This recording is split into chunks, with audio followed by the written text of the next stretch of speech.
Boa noite a todos os irmãos. Vamos então ao estudo da Palavra de Deus. Hoje quero falar um pouco sobre um texto que se encontra em Atos 12, do 1 ao 23, falando aqui então da libertação que Deus fez de um de seus pregadores da época. E sempre quando eu leio esse acontecimento, eu me emociono até, porque é algo muito importante para nós sabermos que a todo instante nós não estamos sozinhos.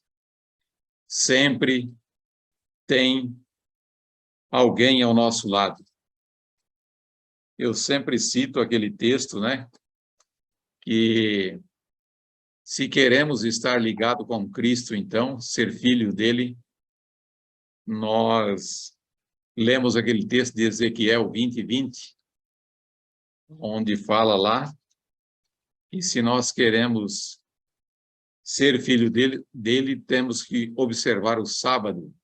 E observando o sábado, então, estamos provando que ele é o nosso Deus e que, por certo, somos, então, filhos dele. Isso é muito importante. E em Atos, logo no começo aqui, então, ele vem falando, vou ler alguma coisa em Atos dos Apóstolos, falando praticamente a mesma coisa que está aqui, em Atos 12, do 1 ao 23. Então, aqui começa dizendo assim, e por aquele tempo, o rei Herodes estendeu a mão sobre alguns da igreja para os maltratar. O governo da Judéia estava, então, nas mãos de Herodes, Agripa, sucessor de Cláudio, imperador romano. Herodes mantinha o cargo de tetrarca da Galileia. Era prosélito, professo da fé judaica e aparentemente muito zeloso em efetuar as cerimônias da lei judaica. Desejoso de obter o apoio dos judeus, esperando assim confirmar seus cargos e honras, pôs-se a realizar os desejos deles, perseguindo a igreja de Cristo, pilhando a casa e os bens dos crentes e prendendo os membros principais da igreja. E lançou na prisão Tiago, irmão de João, e mandou um algoz matá-lo à espada. Assim como o outro Herodes fizera com João, o profeta, que fosse degolado. Vendo que os judeus se agradavam muito com essas medidas, prendeu também a Pedro. Então, vemos aqui, irmãos, que esse governador, Herodes, diz que ele tinha praticamente se convertido à fé judaica. Diz aqui que era um prosélito.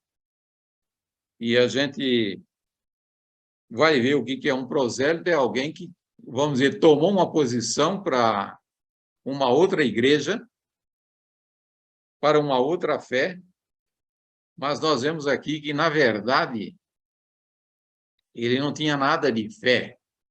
Na verdade, ele estava fazendo aquilo só para ter o apoio dos judeus e ser confirmado sempre no cargo. Então, vemos que não tinha nada. E ele vendo, então, que tudo aquilo que ele estava fazendo estava sendo, vamos dizer, importante para conservar ele no cargo, e ele estava vendo que os judeus estavam gostando daquilo, então prenderam primeiro um outro Herodes, matou João, o profeta João Batista, né? Aí agora foi também Tiago, também foi preso, foi morto. E agora então ele decide que Pedro também deveria ser morto. E nós sabemos que a morte destas pessoas do passado foi para a igreja, vamos dizer assim, fez uma falta muito grande para a igreja, né? E agora, então, o povo vendo que Pedro agora seria o próximo também, eles ficaram, então, pensativos. Eles não podiam perder aquele pregador. E vemos, então, que agora diz que Herodes o prendeu, né? E aí fala, foi durante a festa da Páscoa que tais crueldades foram praticadas. Enquanto os judeus estavam celebrando seu libertamento do Egito e pretendendo possuir grande zelo pela lei de Deus, estavam ao mesmo tempo transgredindo cada princípio desta lei por perseguir e assassinar os crentes em Cristo. Então, vemos aqui, irmãos, que os judeus, eles já estavam numa condição que, para eles, estava sendo, vamos dizer assim, aplaudido até que essas pessoas fossem mortas, né? Parte deles estavam nessa condição. E diz aqui, então, a morte de Tiago causou grande dor e consternação entre os crentes. Quando Pedro também foi preso, a igreja toda se empenhou em jejum e oração. O ato de Herodes, matando a Tiago, foi aplaudido entre os judeus, se bem que por alguns se queixaram da maneira reservada pela qual foi realizado, afirmando que uma execução pública teria, de maneira mais ampla, intimidado os crentes e os que com eles se simpatizavam. Herodes, portanto, conservou Paulo em custódia, tensionando satisfazer ainda mais os judeus pelo espetáculo público de sua morte. Sugeriu-se, porém, que não seria bom, ou seria bom aviso trazer o veterano apóstolo para a execução perante o povo, então reunido em Jerusalém. Receava-se que a cena de estar ele sendo levado para morrer pudesse provocar a compaixão da multidão. Então, vemos aqui que Herodes ele estava querendo fazer assim um espetáculo, vamos dizer, mais que tivesse mais achego, vamos dizer, que o povo achasse, então, melhor, né? E ele, então, foi conservando Pedro ali, né, em custódia, mas deixando para uma hora que ele resolvesse. Diz, os sacerdotes e anciões também temiam que Pedro fizesse um daqueles poderosos apelos que tinha frequentemente incitado o povo a estudar a vida e o caráter de Jesus.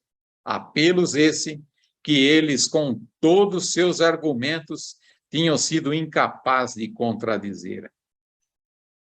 Vemos aí mais uma coisa, porque agora ele estava conservando ele e queria fazer algo que não fosse, então, vamos dizer assim, tão claro, né? Porque conheciam, então, a capacidade de Pedro, sabia o que ele podia falar, e já em outras vezes ele tinha feito, então, pregações que tinham convertido pessoas, mudado a pessoa de opinião. E eles agora ficaram com medo. Diz assim, o zelo de Pedro em advogar a causa de Cristo tinha levado muitos a assumir sua atitude ao lado do Evangelho. E os príncipes temiam que lhe fosse dada oportunidade para defender a sua fé na presença da multidão que viera à cidade para adorar. Seu livramento seria exigido das mãos do rei. Então, nós vemos aqui, irmãos, estava ligação entre Herodes e os judeus, fazendo, vamos dizer, aquela trama para que acontecesse na hora melhor possível, né? Porque poderia ser feito um apelo por ele que colocaria, então, as pessoas numa posição que exigiriam, então, que ele fosse solto, né? Então, pensavam muito sobre essa questão. Enquanto sobre vários pretextos, a execução de Pedro estava sendo retardada. Para depois da Páscoa, os membros da igreja tinham tempo de examinar profundamente o coração e orar com fervor. Oravam sem cessar a favor de Pedro, pois achavam que ele não podia ser dispensado da causa. Compreendia que ele havia chegado a um ponto em que, sem auxílio especial de Deus, a igreja de Cristo seria destruída. Importante isso daqui, irmãos, sempre quando é pedido para os irmãos orarem, jejuarem, né, fazer pedidos especiais, nós vemos a força que tem algo, e diz que aqui eles fizeram também um exame de coração no que tinham errado, alguma coisa que tinham feito, e agora então diz que oravam sem cessar, porque não podiam perder aquele apóstolo. E diz que eles, então, dispensaram, vamos dizer, tudo que tinha para fazer algo para que aquele apóstolo não fosse, então, destruído, né? Entre mentes, adoradores de todas as nações procuravam o templo que havia sido dedicado à adoração de Deus. Resplandecendo em ouro e pedras preciosas, ostentavam um aspecto da magnificência e encanto. Mas Jeová não seria mais achado neste palácio de beleza. Israel, como nação, tinha divorciado de Deus. Quando Cristo, perto do fim do seu ministério terrestre, olhou pela última vez para o interior do templo, disse: eis que a vossa casa vai ficar deserta. Até então, ele tinha considerado o templo como a casa de seu pai. Mas, ao deixar o Filho de Deus, o interior das paredes, a presença de Deus, abandonou para sempre o templo construído para a sua glória. Então, vemos aqui em que condição já estavam os judeus. Já está mostrando aqui que não mais Cristo estaria dentro daquele templo magnífico, muito bem construído, com ouro, pedras, mas isto não tinha mais valor. Ele não estava mais lá. Ele já tinha abandonado aquele lugar, porque os próprios judeus também tinham abandonado ele. O dia para a execução de Pedro foi finalmente marcado, mas ainda as orações dos crentes ascendiam ao céu. E enquanto toda a sua energia e simpatias eram suscitadas em favor, em fervorosas rogativas e auxílios, anjos de Deus estavam a vigiar o apóstolo prisioneiro, lembrando-se do anterior libertamento dos apóstolos da prisão. Herodes tomara desta vez precaução dobrada para evitar toda possibilidade de escape. Pedro tinha sido posto sob cuidado de 16 soldados e em diferentes vigílias os guardavam dia e noite. Vemos, então, que já tinha acontecido, então, algo no passado que tinham sido libertos outros apóstolos. E agora, então, ele, pensando nesses acontecimentos, disse: olha, vou fazer agora com que seja feito algo que vai ser impossível dele escapar. Vemos aí, então, 16 pessoas tomando conta de Pedro. E agora vemos o seguinte, irmãos.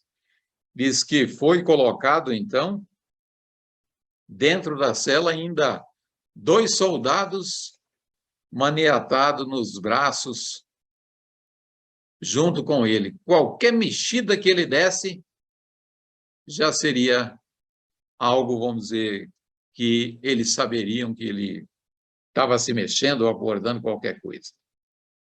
Diz, em sua cela fora colocado entre 2 soldados, ligado por 2 correntes, e cada um preso ao pulso de uns dos soldados. Não podia mover-se sem o conhecimento deles. Com as portas da prisão firmemente seguras e uma forte guarda diante delas, toda a possibilidade de livramento ou escape por meios humanos estava excluída. Mas os extremos do homem são a oportunidade de Deus.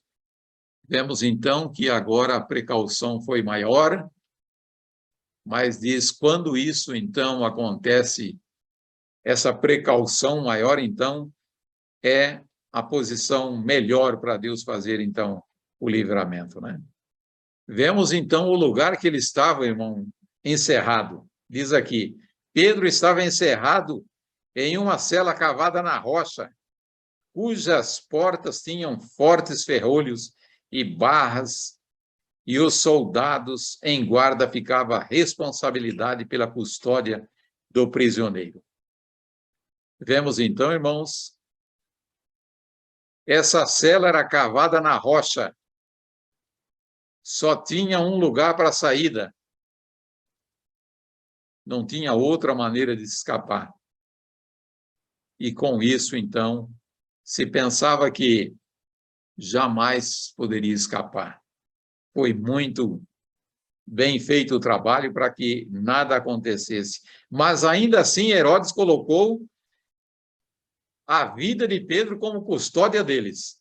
Se acaso acontecesse alguma coisa, eles seriam mortos. E aí diz assim, mas os ferrolhos e as barras e a guarda romana, que eficazmente removia toda a possibilidade de auxílio humano, não deveria senão tornar mais completa a vitória de Deus no livramento de Pedro. Herodes estava a levantar a mão contra o Onipotente e deveria ser totalmente derrotado. Aplicando o seu poder, Deus estava prestes a salvar a vida preciosa, cuja descrição estavam os judeus tramando. Destruição, né? Então, vemos o que eu falei já no começo, né? Quer dizer, era Herodes, mas os judeus também ligados com eles, né? Eles estavam tramando tudo isso. Era a última noite antes da tensionada execução. É enviado do céu um poderoso anjo para libertar Pedro. As vigorosas portas que encerravam o santo de Deus abrem-se sem auxílio de mãos humanas. O anjo do Altíssimo por elas entra, fechando-se a porta sem ruído por trás dele.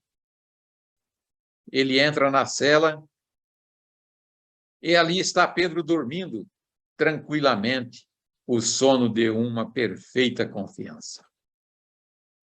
Portanto, isso também, irmãos, para nós prestarmos atenção, ele agora, Pedro, está nessa condição, né, amarrado com correntes, com um e com o outro, mas acontece que diz que ele estava dormindo, sabendo que no outro dia seria tirado a sua vida.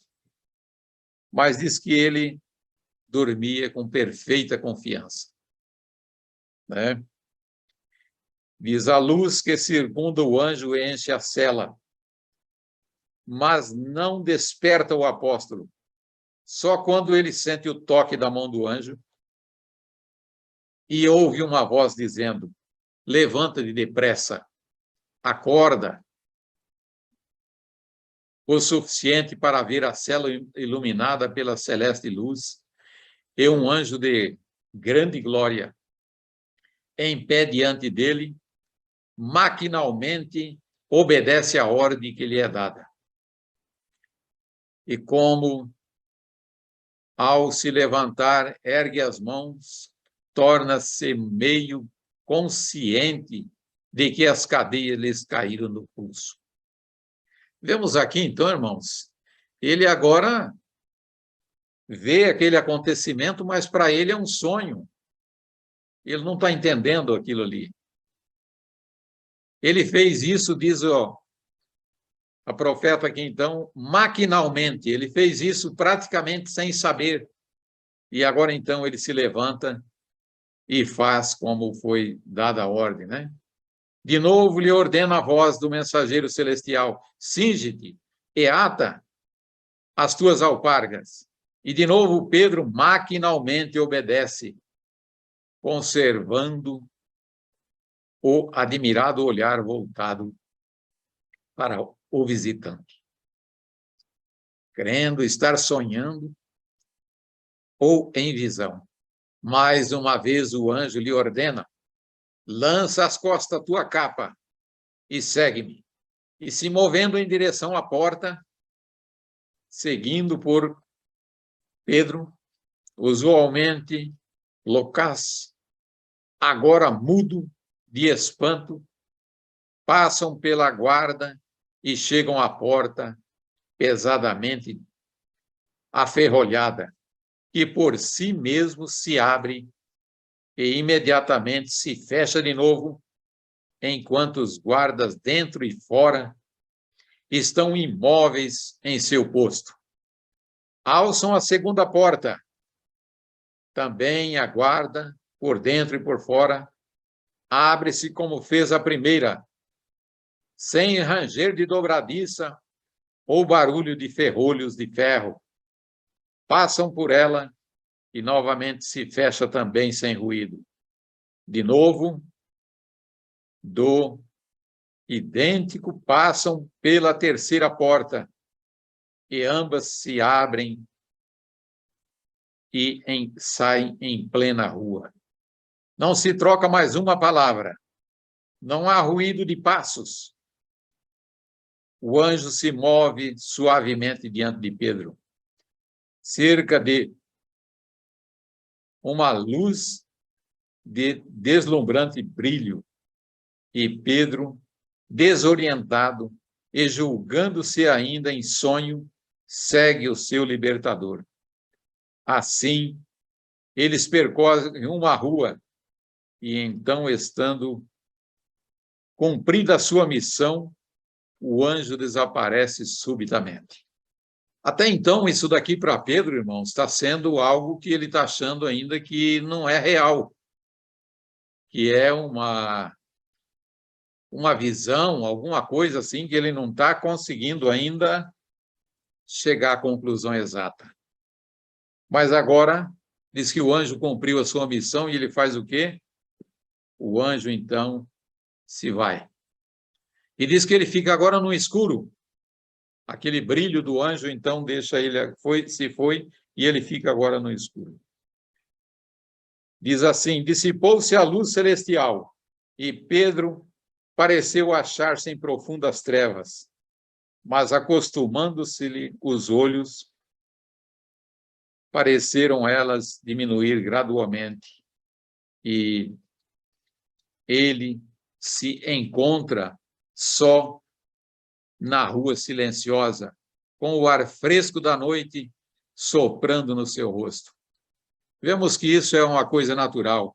Se nós, então, estivermos num lugar onde está uma luz clara, né? E aí, quando se apaga essa luz, então nós não enxergamos nada. Daí a pouco, vamos acostumando com o escuro e daqui a pouco começamos a enxergar algo. Isso aconteceu com Pedro aqui também. Ele agora, então, sozinho ali, compreendeu, então, que estava livre. Agora ele caiu em si, né? Sozinho, tomando o ar fresco da manhã, ele viu agora que estava livre. E estava em uma parte da cidade que lhe era familiar. conheceu o lugar como sendo um que frequentemente, ou frequentava muitas vezes, e por onde esperava passar no dia seguinte pela última vez. Importante isso, então, agora, né? Ele vendo, passando por aquele lugar, diz, poxa, aqui eu iria passar amanhã pela última vez.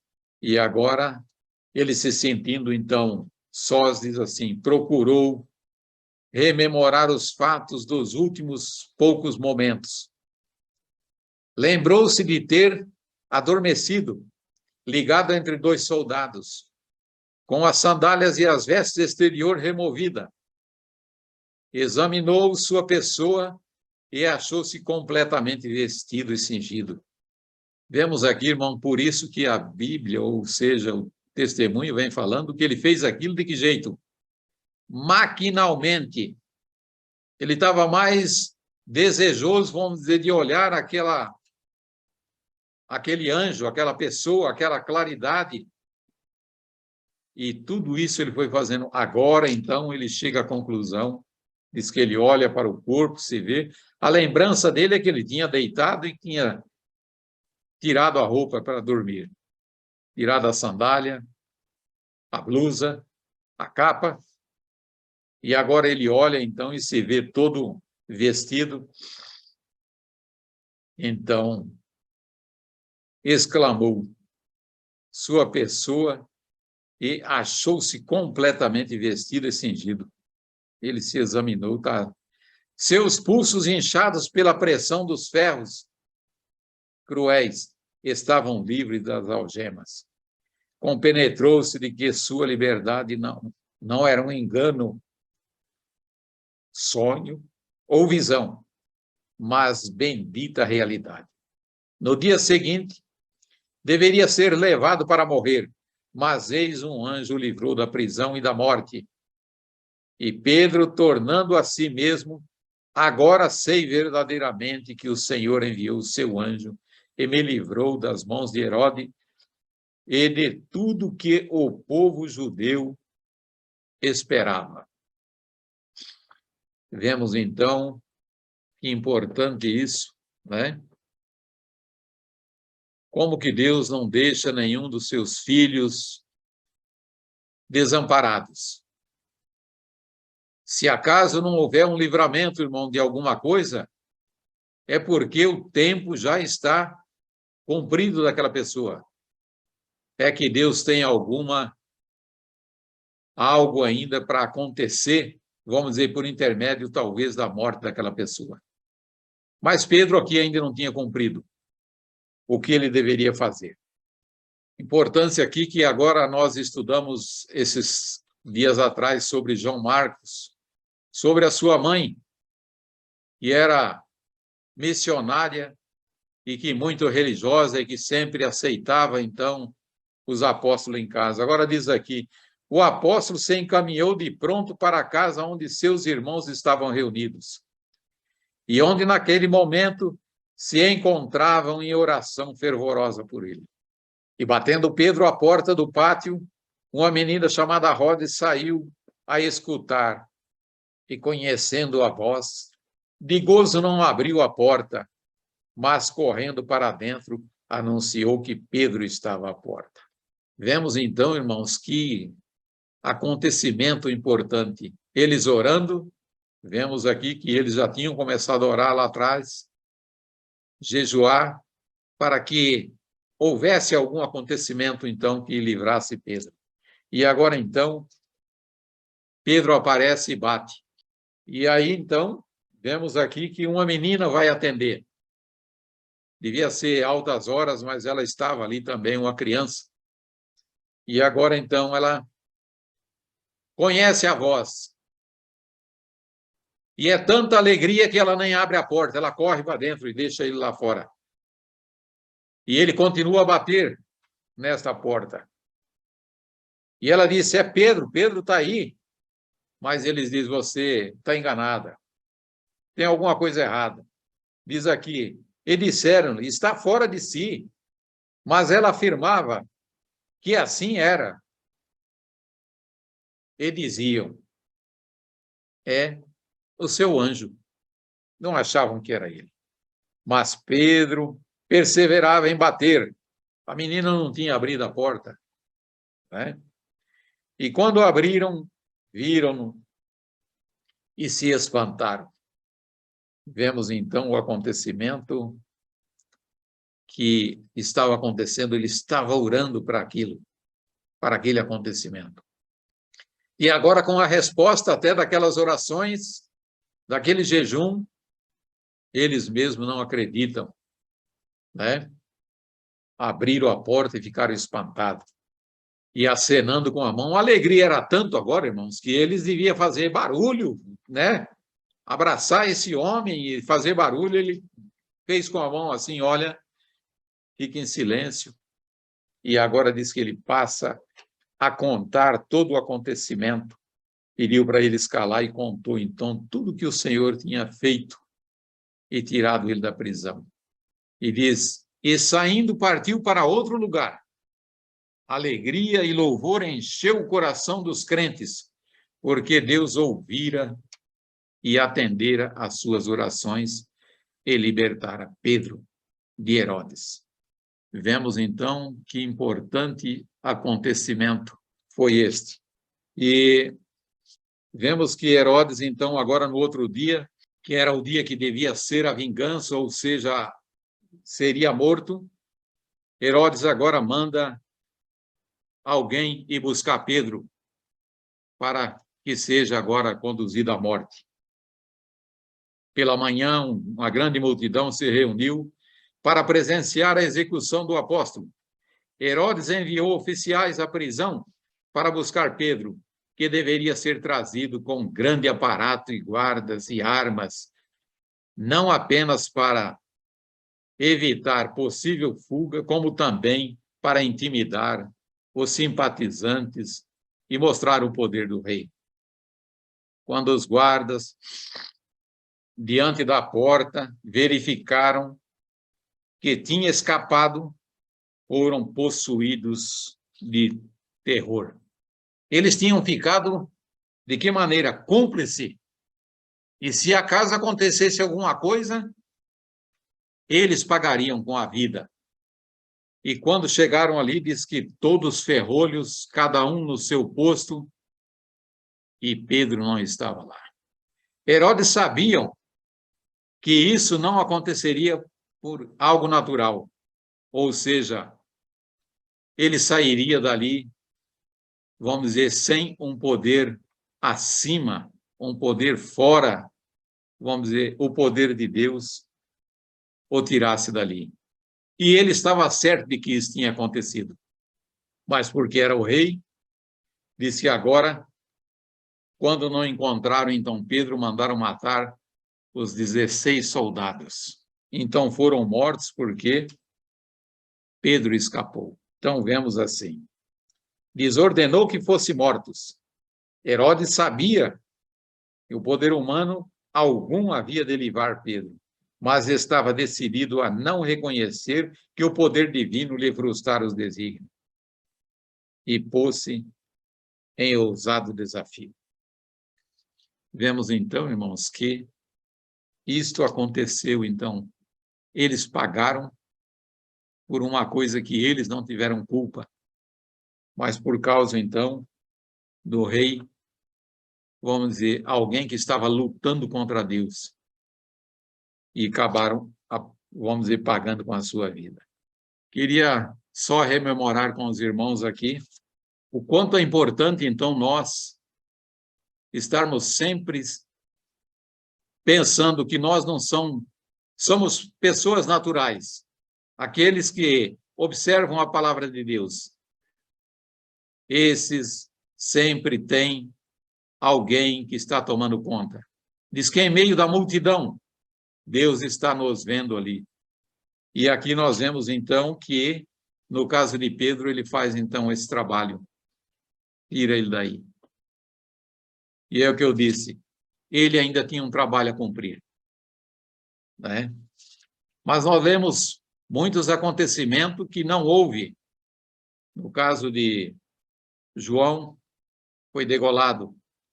Por certo, Deus já viu que ele tinha cumprido o seu propósito aqui na terra. Mas esse, então, não. E depois, por causa dessa perseguição, nós sabemos que Herodes morreu de que maneira? Diz que morreu depois, deu uma dor no estômago dele, morreu comido de bichos. E vemos, então, que esse trabalho foi feito por este apóstolo, e não é diferente Deus olhar por nós hoje. Se estivermos fazendo segundo a vontade de Deus, se estivermos orando, pedindo a Ele, estaremos, então, guardados de todos os males. Então, a oração, o jejum, isso, então, tem muita força. Isso foi o que fizeram, então, aqueles lá. Oraram incessantemente até que a oração foi respondida.